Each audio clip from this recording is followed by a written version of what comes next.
Every country on Earth is drowning in debt. America owes $38 trillion, Japan owes $9 trillion, China and Europe owe trillions more, and globally the world owes $315 trillion, which is 3 times the size of the entire global economy.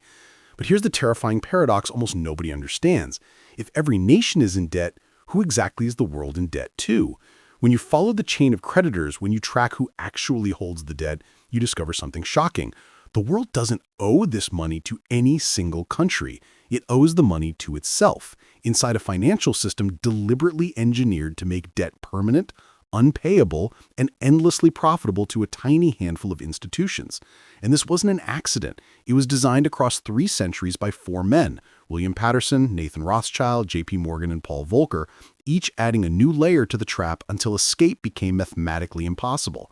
Before 1694, kings borrowed money directly from merchants, and if they couldn't repay, they defaulted, and the system reset.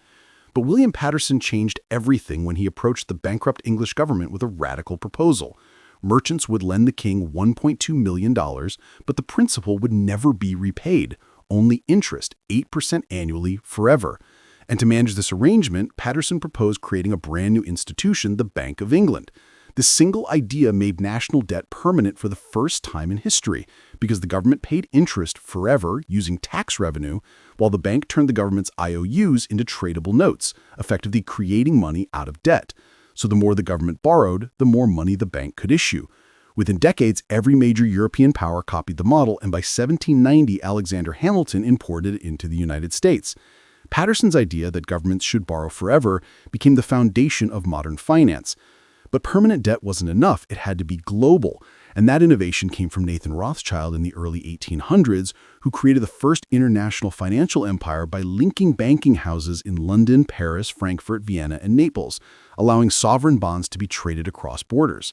Instead of making direct loans to governments, Rothschild bought bonds at a discount and resold them to investors across Europe, creating a global secondary market where bonds could be traded, hedged, pledged as collateral, and moved across borders instantly, which meant no government could default without collapsing the portfolios of banks, pension funds, and investors in multiple countries. Debt became impossible not because governments were responsible, but because the financial web made default too catastrophic to allow. Rothschild proved his dominance during the Battle of Waterloo, when his courier network delivered news of victory 24 hours before the British government knew.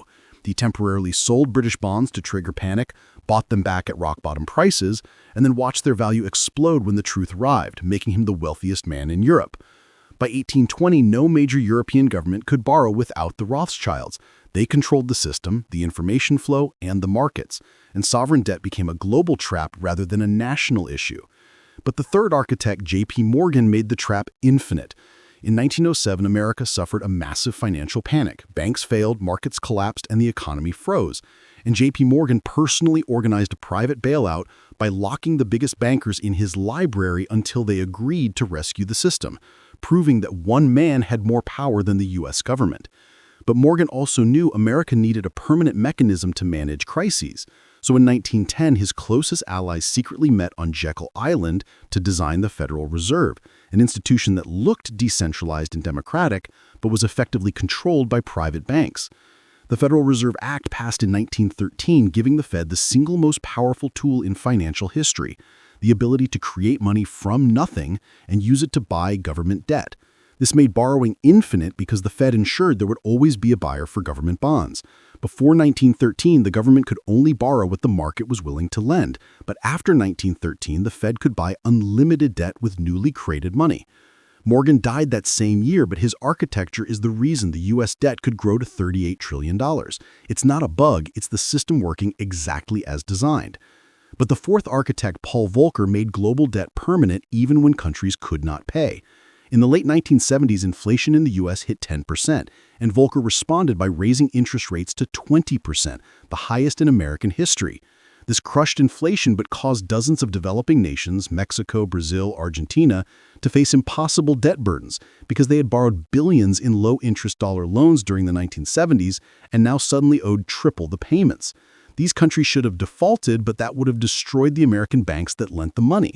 So Volcker created the modern IMF playbook. When countries cannot pay, don't let them default. Instead, lend them new money through the IMF so they can keep paying interest to American and European banks. In exchange, these nations had to impose brutal austerity, privatize assets, and surrender economic control. Their debt was not reduced. It was rolled over, extended, and made permanent. Volcker turned debt into a tool for global control and created a system where countries are kept in endless repayment instead of allowed to default. Put all four architects together and you get the world we live in today. Paterson made debt permanent, Rothschild made it global, Morgan made it infinite, and Volcker made it inescapable. That's why global debt is $315 trillion. That's why no government ever pays off its debt. That's why debt keeps rising year after year. And here's the part almost nobody knows. If governments actually paid off their debt, the global money supply would collapse because government debt is the foundation of modern money. Treasury bonds are used as collateral by banks, as assets by pension funds, as reserves by central banks, and as the base layer of global finance. If the U.S. eliminated its $38 trillion debt, those bonds would disappear, trillions in financial assets would vanish, liquidity would evaporate, and the global economy would crash into a depression. In a cruel twist, the system requires government debt to exist, grow, and never be repaid. That's why debt isn't a mistake or a failure. It's the engine. The interest payments over $1 trillion per year in the U.S. alone flow upward from taxpayers to the institutions holding the bonds: BlackRock, Vanguard, State Street, big banks, and global financial funds. Debt is not a crisis. Debt is the product. Debt is the revenue stream.